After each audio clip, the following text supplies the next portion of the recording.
বিজেপিৰ সকলো বিধায়কে পুনৰ টিকট পাবনে?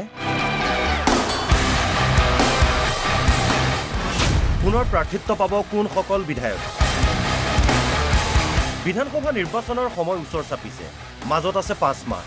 নিৰ্বাচনলৈ সাজু হৈছে বিজেপি। একেৰাহে তৃতীয়বাৰ ক্ষমতা দখলৰ লক্ষ্যৰে জোৰদাৰ গতিত চলাইছে প্ৰস্তুতি। সমষ্টিয়ে চলিছে টিকটৰ চৰ্চা। কোনে পাব বিজেপিৰ টিকট? বৰ্তমানৰ বিধায়কসকলৰ কিমান সংখ্যকৰ টিকট নিশ্চিত?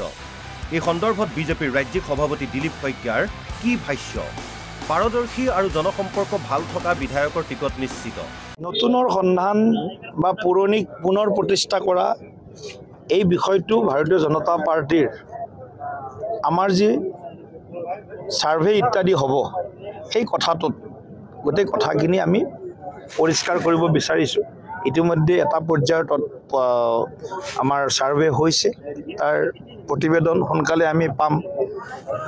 সাৰ্ভেৰ বিভিন্ন ধৰণৰ বিষয় আছে, গোটেইবিলাক বিষয় ব্যক্তি হিচাপে, সংগঠন হিচাপে, অন্য আৰু বিভিন্ন দিশ আছে।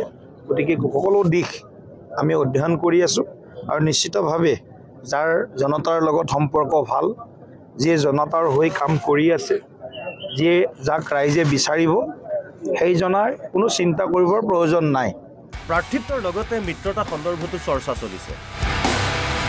বিজেপি আৰু অগপৰ মাজত সমষ্টি সলনি হ'ব নেকি?